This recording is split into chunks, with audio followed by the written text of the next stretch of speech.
Hello friends, welcome to secret of சமையல். இன்னைக்கு நம்ம பார்க்க போகிறது ரொம்ப இன்ட்ரெஸ்டிங்கான ஒரு கான்டினென்டல் ரெசிபி, ஆனால் ஒரு இந்தியன் டச்சோட. இது வந்துட்டு அமெரிக்கன் சாப் சுயி. அமெரிக்கன் சாப் சுயி எல்லாம் நம்ம ரெஸ்டாரண்ட்டில் தான் சாப்பிட முடியும் அப்படின்னு நினைப்போம். ஆனால் அப்படியெல்லாம் இல்லை. அமெரிக்கன் சாப் சுயியை நம்ம வீட்டில் செய்ய முடியும். நமக்கு தேவையான டேஸ்ட்டில் நம்ம செஞ்சுக்கலாம் நம்ம வீட்டில் செஞ்சோம்னா. இந்த சூப்பரான அமெரிக்கன் சாப் சுயி எப்படி செய்கிறது அப்படின்னு பார்க்குறதுக்கு முன்னாடி நீங்கள் என்னோட சேனலுக்கு இப்போ தான் முதல் முறையாக வரீங்கன்னா இந்த வீடியோக்கு கீழே இருக்கிற சப்ஸ்கிரைப் பட்டனை மறக்காம பிரஸ் பண்ணுங்க. பக்கத்தில் இருக்கிற நோட்டிஃபிகேஷன் பெல்லையும் மறக்காம கிளிக் பண்ணிடுங்க. அப்பதான் என்னோட ஃபியூச்சர் நோட்டிஃபிகேஷன்ஸ் உங்களுக்கு உடனே வந்து சேரும். சரி வாங்க, இப்போ இந்த டேஸ்டியான அமெரிக்கன் சாப் சுயி எப்படி செய்யலான்னு பார்க்கலாம். நம்ம சாப் சுயிக்கு ஃபர்ஸ்ட் நூடுல்ஸ் வந்துட்டு வேக வச்சுக்கணும். இப்போ இந்த தண்ணி பாயில் பண்ணியிருக்கேன், அடுப்பில் வச்சுருக்கேன் தண்ணி. இப்போ இதில் கொஞ்சமாக சால்ட் போட்டுக்கோங்க, கொஞ்சமாக ஆயில் விட்டுக்கலாம். ஒரு அரை டீஸ்பூன் விட்டிங்கன்னா போதும். தண்ணி பாயில் ஆகுது.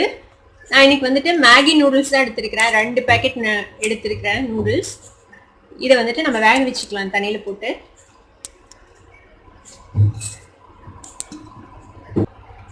இது வந்து நார்மலாக நம்ம நூடுல்ஸ் வேக வைக்கிற மாதிரி 2 மினிட்ஸ் வேக வச்சு நம்ம இதை வடிச்சுக்க போகிறோம். பாருங்க, நம்ம நூடுல்ஸ் வந்துட்டு 2 நிமிஷம் வெந்திருக்கு. இப்போ நான் அடுப்பு ஆஃப் பண்ணிடுறேன். இதை நான் வந்து ட்ரெயின் பண்ணிட போகிறேன். ட்ரெயின் பண்ணிவிட்டு நல்லா ஃப்ளோயிங் வாட்டரில் இதை நல்லா அலசி எடுத்துகிட்டு போகிறேன். இங்கே பாருங்க, நம்ம வந்துட்டு இது நல்லா வடிச்சு எடுத்துட்டேன். ட்ரெயின் பண்ணிட்டு நல்லா ஃப்ளோயிங் வாட்டரில் நல்லா அலசிட்டேன். இப்போ நல்லா ஆறிடுச்சு. இப்போ இதில் ஒரு டீஸ்பூன் அளவுக்கு ஆயில் விட்டுக்கோங்க. இதை வந்து நம்ம ஃப்ரை பண்ணி எடுக்க போகிறோம். நல்லா கிறிஸ்பாக வரணும். அதுக்காக இதில் வந்துட்டு ஒரு டீஸ்பூன் 1.5 டீஸ்பூன் அளவுக்கு கார்ன்ஃப்ளவர் ஆட் பண்ணிக்கலாம். இது நல்லா மிக்ஸ் பண்ணி விட்டுருங்க இந்த கார்ன்ஃப்ளவர். இதில் இப்போ கடாயில் எண்ணெய் சுட வச்சுருக்கேன். இதில் வந்துட்டு நம்ம இந்த நூடுல்ஸை டீப் ஃப்ரை பண்ணி எடுத்துக்க போகிறோம். இப்போ இதில் இந்த நூடுல்ஸ்லேருந்து நம்ம பாதி அளவு நூடுல்ஸை வந்துட்டு இப்போ ஃப்ரை பண்ண போகிறேன்.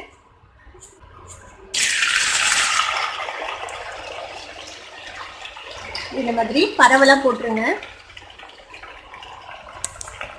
இந்த மாதிரி ஒரு டாங்கு வச்சு ஸ்ப்ரெட் பண்ணி விட்டுருங்க.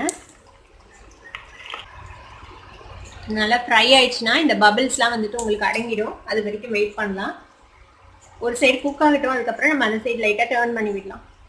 இதை கேர்ஃபுல்லாக அடுத்த சைடு நம்ம டர்ன் பண்ணலாம். பாருங்க, இந்த மாதிரி டர்ன் பண்ணி போட்டுருங்க. இன்னொரு சைடும் நல்லா கிறிஸ்பியாக ஃப்ரை ஆகட்டும். ஒரு லைட் கோல்டன் கலர் வரும், அது வரைக்கும் இது ஃப்ரை பண்ணிக்கலாம். இது பாருங்க, நல்லா கோல்டனாக ஃப்ரை ஆயிடுச்சு. கிட்டத்தட்ட நம்மளோட ஓமப்பொடி பொரிச்சு எடுக்கிற மாதிரி தான் ஃப்ரை ஆயிடுச்சு. பாருங்க, இப்போ இதை எடுத்து ஒரு டிஷ்யூ பேப்பர் மேலே ப்ளேஸ் பண்ணிடலாம். இல்லை எக்ஸஸ் ஆயில் இருந்ததுன்னா அப்சர்வ் ஆகிடும். நல்லா இந்த ஆயிலை ட்ரெயின் பண்ணி இந்த மாதிரி ஒரு டிஷ்யூ பேப்பரில் எடுத்து வச்சுடுங்க. இதே மாதிரி இன்னொரு பேக்கெட் நூடுல்ஸையும் நம்ம இதே மாதிரி பொரிச்சு எடுத்துக்கிறோம்.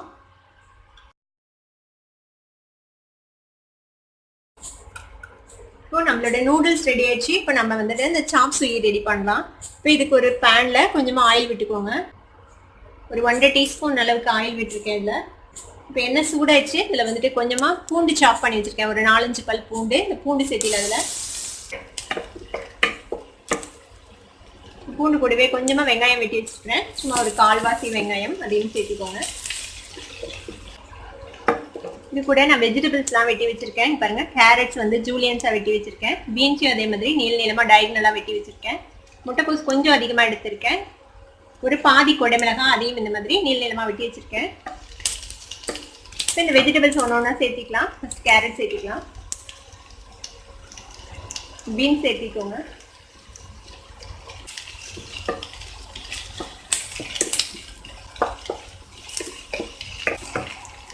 இது கூடவே இந்த கேபேஜ் சேர்த்திடலாம். கொடைமிளகாவும் அதோடய சேர்த்திடுங்க.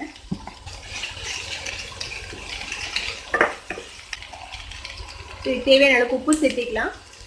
உப்பு சேர்த்ததுனால வெஜிடபிள் சீக்கிரமாக ஃப்ரையும் ஆகும்.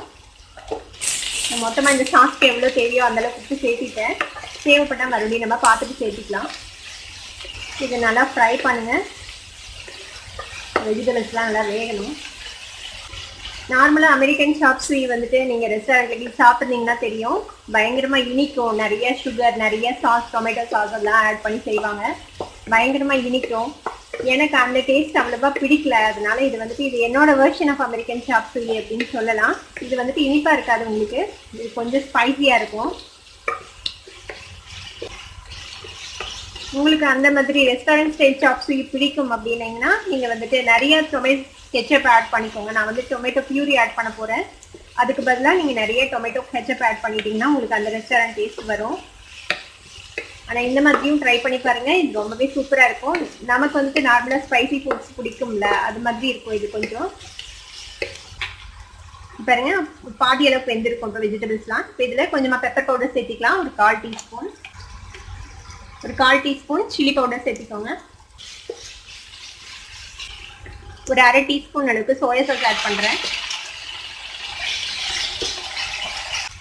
இது கூட டொமேட்டோ கெச்சப் 1 டேபிள் ஸ்பூன் அளவுக்கு எடுத்துருக்கிறேன். இதையும் ஆட் பண்ணிடலாம். இதில் இது வந்து ஒரு பெரிய தக்காளியை வந்துட்டு சுடு தண்ணியில் போட்டு வேக வச்சு தோல் எடுத்துட்டு இதை வந்துட்டு பியூரி பண்ணி வச்சுருக்கிறேன். மிக்சியில் அடித்து ஜூஸ் பண்ணி வச்சுருக்கேன். வந்து டொமேட்டோ பியூரி இதில் ஆட் பண்ணிடலாம். இப்போ இதில் கொஞ்சமாக தண்ணி ஆட் பண்ணிக்கலாம். நமக்கு ஒரு கிரேவி கன்சிஸ்டன்சி வரணும். நம்ம இதை தான் வந்துட்டு நூடுல்ஸ் மேலே ஊற்றி சாப்பிட போகிறோம். கொஞ்சம் கிரேவியாக இருக்கணும். இது அதுக்காக கொஞ்சமாக தண்ணி விட்டுக்கலாம். இப்போ உப்பு செக் பண்ணிக்கோங்க. உப்பு பத்தலைன்னா இப்போ ஆட் பண்ணிக்கலாம். இதில் கொஞ்சமாக உப்பு பத்தலை, கொஞ்சமாக உப்பு ஆட் பண்ணிக்கிறேன். இப்போ ஒரு கொதியை வந்துச்சு, நல்லா கொதிச்சிச்சு பாருங்க. இப்போ இதில் வந்துட்டு ஒரு டீஸ்பூன் கார்ன்ஃப்ளவர் வந்துட்டு தண்ணியில் கரைச்சி வச்சுருக்கேன். இதை ஆட் பண்ணிக்கலாம். பாருங்க திக் ஆயிடுச்சு இப்போ சாஸ். இப்போ நம்மளோட சாப் சுயும் ரெடி ஆயிடுச்சு. அடுப்பு ஆஃப் பண்ணிடலாம். இப்போ இதை எப்படி சர்வ் பண்ணோம் அப்படின்னு பார்க்கலாம். இப்போ நம்ம ஃப்ரை பண்ண நூடுல்ஸை வந்துட்டு ஒரு பிளேட்டில் வச்சாச்சு. இப்போ இந்த கிரேவி எடுத்துக்கோங்க. இந்த கிரேவி சாப் சுயை வந்துட்டு இந்த மாதிரி மேலே வந்துட்டு இது மேலே ஊற்றிட வேண்டியதான். தேவையான அளவுக்கு ஊற்றிக்கலாம். எவ்வளோ சாஸ் வேணுமோ அந்த அளவுக்கு ஊற்றிக்கலாம். இப்போ நம்மளோட சூப்பரான அமெரிக்கன் சாப் சுயி கொஞ்சம் இந்தியன் ட்விஸ்டோட ரெடி ஆயிடுச்சு.